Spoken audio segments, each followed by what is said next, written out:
जय श्री कृष्णा। आप सबको उत्पन्ना एकादशी की बहुत बहुत शुभकामनाएं। उत्पन्ना एकादशी का व्रत मार्गशीर्ष मास के कृष्ण पक्ष की एकादशी तिथि को आता है। माना जाता है कि इसी दिन देवी एकादशी का जन्म भगवान विष्णु के शरीर से हुआ था। इस कथा का उल्लेख श्री कृष्ण ने स्वयं युधिष्ठिर को सुनाया था। उत्पन्ना एकादशी की कहानी उस देवी के अवतरण की कहानी है जिसे हम उत्पन्ना एकादशी के नाम से जानते हैं। यह सिर्फ व्रत नहीं है, एकादशी व्रत की शुरुआत होती है। आज के दिन से ही एकादशी के व्रत की शुरुआत करना बहुत शुभ माना जाता है। तो चलिए आइए अब हम एकादशी के व्रत की कथा और महात्म को सुनते हैं। श्री सूत जी बोले, हे सोनकादि ऋषिवरों, यह एकादशी व्रत महात्म पांडवों से भगवान श्री कृष्ण ने कहा। इस श्रेष्ठ व्रत को विधि पूर्वक करने पर मनुष्य अनेक प्रकार के सुखों को पृथ्वी पर भोगने के पश्चात विष्णु लोक की प्राप्ति कर श्रेष्ठ पद प्राप्त करते हैं। उसी श्रेष्ठ व्रत के लिए जानने की इच्छा से अर्जुन ने भगवान श्री कृष्ण जी से पूछा, हे केशव, हे जनार्दन, इस एकादशी व्रत के करने का क्या महत्व है और इस व्रत के करने से क्या पुण्य प्राप्त होता है तथा इसके करने की क्या विधि है, यह सब विस्तार से मुझसे कहिए।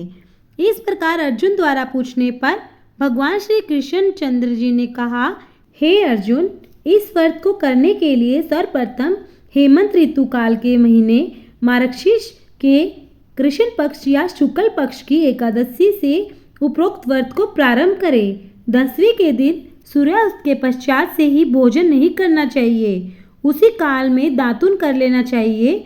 इस प्रकार व्रत धारण करने वाले मनुष्य को मुख शुद्धि कर लेनी चाहिए। दूसरे दिन अर्थात एकादशी के दिन प्रातःकाल संकल्प नियम के अनुसार समस्त कार्य करना चाहिए। मध्याह्न काल में दोपहर में उत्तम मध्यम अधम जलाशय में, जैसा कि शास्त्रों में कहा गया है, स्नान करें। ये तीनों प्रकार के जलाशय नदी, तालाब, बावड़ी आदि में स्नान करें। यही उपरोक्त शास्त्र द्वारा जलाशय कहे जाते हैं। यदि यह सब उपलब्ध न हो तो किसी अच्छे कूप पर विधि पूर्वक जल से स्नान करना चाहिए, किंतु स्नान करने से पूर्व मृत्तिका यानी मिट्टी से शरीर को शुद्ध कर लेना चाहिए और मन, वचन तथा कर्म से कहे, हे पृथ्वी माता, तुम मेरे पूर्व जन्म के समस्त पापों को नष्ट कर दो। हे माता, तुम्हारे द्वारा मेरे समस्त पाप मुझसे छूट जाएंगे और मैं परम गति को प्राप्त हो जाऊंगा। इस प्रकार कहता हुआ शरीर को पवित्र कर ले। तत्पश्चात स्नान करके शरीर को जल से शुद्ध कर लेना चाहिए। व्रत धारण करने वाले को व्रत धारण करने के दिन स्नान करने के पश्चात चोर, पापी, पाखंडी, दूसरों की बुराई करने वालों तथा पर स्त्री गमन करने वालों और दूसरों का धन हरण वाले, दुराचारी ब्राह्मणों की निंदा करने वालों, साधु पुरुष की निंदा करने वालों तथा देव स्थान से चोरी करने वालों और यहाँ तक कि जीव हत्या करने वालों तथा परोपकार में बाधा उत्पन्न करने वालों से भाषण नहीं करना चाहिए।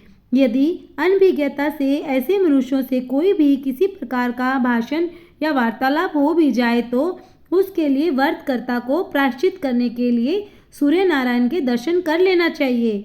इस प्रकार शास्त्र विधि से नियम का पालन करने के पश्चात धूप दीप नैवेद्य से गोविंद भगवान का पूजन करना चाहिए। व्रत के दिन व्रतकर्ता रात्रि को दीपदान करे और समस्त रात्रि भगवत भजन तथा कीर्तन में ही व्यतीत करे। इस दिन वह रात को नींद और स्त्री संग त्याग कर देना चाहिए।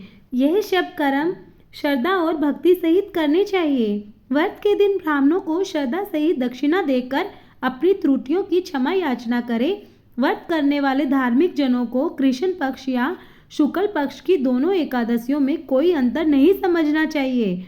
अब इसका फल सुनिए। मनुष्यों को शंखों द्वारा तीर्थों में स्नान एवं दर्शन करने से जो पुण्य मिलता है, वह पुण्य इस व्रत के करने वाले को अर्थात उपरोक्त विधि से करने पर जो पुण्य प्राप्त होता है, वह व्रत पुण्य के 16वें भाग के बराबर भी नहीं होता है। अर्थात शंखों द्वारा तीर्थ के दर्शन व स्नान के पुण्य से 16 गुना से भी अधिक पुण्य इस एकादशी व्रत के करने से प्राप्त होता है। अर्थात जानना चाहिए कि चंद्र सूर्य ग्रहण में दान करने से और कुरुक्षेत्र में स्नान करने से अथवा व्यतीत पात योग में संक्रांति में दान आदि करने से जो पुण्य फल प्राप्त होता है वही फल इस व्रत को धारण करने से होता है। जो पुण्य अशुभ में यज्ञ के करने से प्राप्त होता है उससे 100 गुना पुण्य एकादशी व्रत को उपवास करने से प्राप्त होता है। इस एकादशी का व्रत करने से जो फल प्राप्त होता है वह एक सहस्त्र तपस्वी को 60 वर्ष तक भोजन कराने के बराबर होता है। जो पुण्य वेद पाठी विप्रों को एक सहस्त्र गोदान करने से मिलता है उससे 10 गुना पुण्य एकादशी व्रत के करने से मिलता है। विद्या दान करने से भी 10 गुना फल प्राप्त होता है। हे अर्जुन, विद्या दान से 10 गुना पुण्य एक भूखे मनुष्य को भोजन कराने पर होता है। इसलिए अन्न दान से श्रेष्ठ दान संसार में दूसरा कोई भी नहीं है, जिसके करने से पितृ तृप्त होते हैं। एक बार भोजन करने का फल भी निर्जल व्रत करने के आधे फल के बराबर होता है। उपरोक्त व्रतों में से कोई एक व्रत अवश्य करना चाहिए। एकादशी का व्रत करने पर ही यज्ञ, दान, तप इत्यादि प्राप्त होते हैं, अन्यथा यह सब नहीं मिलते हैं। अतः एकादशी का व्रत अवश्य करना चाहिए। इस व्रत के अंतर शंख से जल पीना तथा आचमन करना वर्जित है। मछली, सूअर तथा अन्न यह सब एकादशी व्रत में वर्जित होते हैं। श्री कृष्ण जी के द्वारा इस प्रकार कहे जाने पर अर्जुन ने विनय पूर्वक पूछा, हे जनार्दन, आपने इस एकादशी के व्रत को अनेक तीर्थों तथा अनेक दानों के पुण्य फल से भी अधिक कहा है, सो ऐसा क्यों है? कृपया विस्तार पूर्वक बताइए।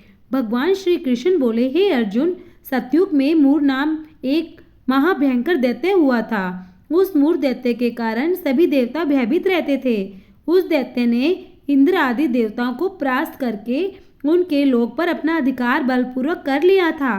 तब अति विकल और दुखी हो इंद्र तथा देवताओं ने भगवान शंकर जी से प्रार्थना की, हे महादेव जी, हम लोग मूर दैत्य के द्वारा दुख को प्राप्त हो मृत्यु लोक में निवास कर रहे हैं। कृपा करके आप हमारा इस दुख से उद्धार कीजिए। तब इंद्र के प्रार्थना करने पर उमापति भगवान शंकर जी ने कहा, हे देवेंद्र, आप अपने दुखों से छुटकारा पाने के लिए भगवान विष्णु की शरण में जाइए। तब इंद्रादिक सभी देवता भगवान विष्णु के पास क्षीर सागर पर गए, जहाँ वे शयन कर रहे थे। वहाँ पर देवताओं सहित इंद्र ने भगवान विष्णु की स्तुति की। हे देवों के देव, देवताओं द्वारा स्तुति करने योग्य हम आपको बारंबार प्रणाम करते हैं। हे मधुसूदन, हे दैत्य संहारी, हे जगन्नाथ, समस्त देवता दैत्य के कोप से भयभीत होकर आपकी शरण में आए हैं। अतः हे दया सागर, आप अपनी शरण आए की रक्षा कीजिए। आप ही सबके माता पिता तथा संपूर्ण संसार के रक्षक, कारक तथा कर्ता हैं।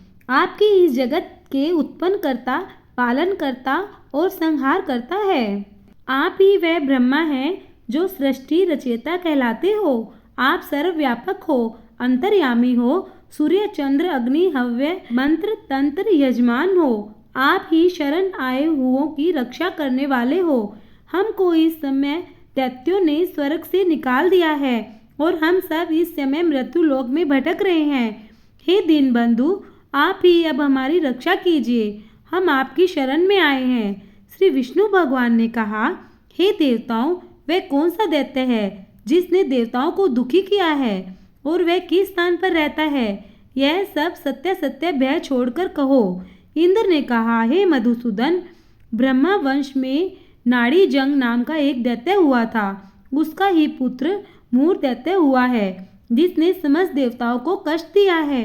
वह चंद्रावती नगरी में निवास करता है, जिसने अपने बाहुबल तथा आसुरी बल से समस्त विश्व को जीत लिया है। वह स्वयं ही लोकपाल बन गया है। चंद्रमा, सूर्य, यम, वरुण, इंद्र आदि का भी स्थान स्वयं ने ले लिया है। हे कृपा सिंधु, आप उस भयानक बलशाली दैत्य को मारकर देवताओं की रक्षा कीजिए। देवताओं की विनय सुनकर भगवान विष्णु ने कहा, हे देवताओं, आप सब चंद्रावती नगरी में जाकर उस दैत्य से युद्ध करो। मैं भी वहां शीघ्र आता हूँ।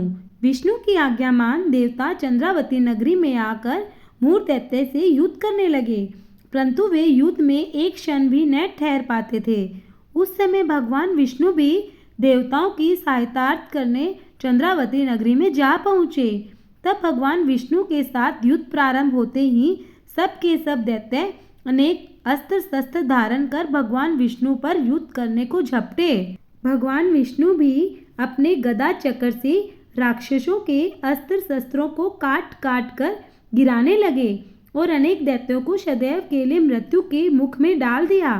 किंतु दैत्यराज मूर निश्चल भाव से विष्णु के साथ घोर युद्ध कर रहा था। भगवान विष्णु द्वारा चलाए गए सभी अस्त्र शस्त्र मूर दैत्य के तेज से नष्ट होकर पुष्पों के समान गिरने लगे। तब दोनों ने मल्ल युद्ध होने लगा। इस प्रकार भगवान विष्णु देवताओं की रक्षा के लिए उस मूर दैत्य से 1000 वर्ष तक युद्ध करते रहे, किंतु उस दैत्य पर विजय प्राप्त न कर सके। तब अंत में भगवान विष्णु शांत हो हेमवती गुफा में बद्रिकाश्रम में चले गए। भगवान विष्णु उस गुफा में शयन कर रहे थे, तभी वह मूर दैत्य भी उन्हें मारने के लिए उनके पीछे पीछे वहां पहुंचा। वहां पर विष्णु को सोया देखकर मूर दैत्य ने सोचा, आज इस अपने चिर शत्रु को मारकर सदैव के लिए निष्कंटक हो जाऊंगा। हे अर्जुन, जब वह मूर दैत्य मारने को हुआ तो मेरी देह से एक कन्या उत्पन्न हुई। वह रक्षा करने के लिए दैत्य से युद्ध करने लगी। वह दैत्य भी कन्या के साथ लगातार युद्ध करता रहा। उसी बीच कन्या ने युद्ध करते करते दैत्य को अस्त्रहीन कर रथ को तोड़ डाला। तब वह मूर दैत्य क्रोध में आकर उस कन्या के साथ मल्ल युद्ध करने लगा। तब उस कन्या ने धक्का मारकर मूर दैत्य को पृथ्वी पर पटक दिया, जिसके कारण मूर दैत्य मूर्छित होकर पड़ा रहा। जब उसकी मूर्छा हटी तो कन्या ने उस दैत्य का सिर काट लिया और मूर दैत्य के मरते ही सब दैत्य पातालपुरी को भाग आए। विष्णु भगवान जब निद्रा से उठे तो दैत्य को मरा हुआ देख आश्चर्य से सोचने लगे कि इस दैत्य को किसने मारा है। तब उस कन्या ने हाथ जोड़कर कहा, हे भगवान, यह दैत्य आपको मारना चाहता था, इसीलिए मैंने आपके देह से उत्पन्न हो इस दैत्य का वध कर दिया। कन्या की बात सुन प्रसन्न हो भगवान विष्णु ने उससे मन वांछित वरदान मांगने के लिए कहा। कन्या ने वरदान मांगते हुए कहा, हे प्रभु, जो मेरा वर धारण करे उसके समस्त पापों का नाश होकर स्वर्ग को प्राप्त हो जाए। मेरे व्रत का आधा फल रात्रि को तथा उसका आधा फल एक समय भोजन करने वाले को प्राप्त हो। इस व्रत का करने वाला प्राणी धन धान्य से परिपूर्ण हो, अंत में आपके धाम में जाकर वास करे। कृपा सिंधु, आप मुझे यही वरदान दीजिए। कन्या की बात सुन भगवान विष्णु ने कहा, हे कल्याणी, ऐसा ही होगा। हे कन्या, तू आज एकादशी के दिन उत्पन्न हुई है, इसीलिए आज से तेरा नाम उत्पन्ना एकादशी कहा जाएगा। जो मनुष्य तेरे इस दिन के व्रत को धारण करेगा वे निश्चय ही पाप मुक्त हो मेरे धाम को प्राप्त होगा। आज से तू मेरे लिए तीज, आठम, नौमी तथा 14 से भी अधिक प्रिय रहेगी और सब तीर्थों से अधिक तेरे व्रत का फल होगा। इस प्रकार वरदान देकर भगवान वही अंतर्धान हो गए। तब वह कन्या भी वर पाकर अत्यंत प्रसन्न हुई। हे अर्जुन, इसी कारण इस उत्पन्ना एकादशी के व्रत का फल सभी तीर्थों के फल से श्रेष्ठ कहा गया है। इस व्रत के धारण करने वाले के शत्रुओं का नाश होता है, विग्रह दूर हो जाते हैं और सिद्धि की प्राप्ति होती है और अंत में मोक्ष को प्राप्त हो विष्णु लोक को प्राप्त होता है। इस व्रत के करने वालों को दोनों पक्षों की एकादशी में कोई भेद नहीं समझना चाहिए। द्वादशी युक्त एकादशी सर्वश्रेष्ठ है। जो विष्णु भगत है वे धन्य है। मार्गशीर्ष कृष्ण पक्ष की उत्पन्ना एकादशी का व्रत करने वाले मनुष्य को अश्वमेघ यज्ञ का फल मिलता है और वह इस कथा महात्म को श्रवण कर विष्णु लोक में वास कर अनेक वर्षों तक सुखों को प्राप्त करते हैं। इस व्रत के चौथाई भाग महात्म के श्रवण करने वाले को भी ब्रह्म हत्या के पाप से मुक्ति मिलती है।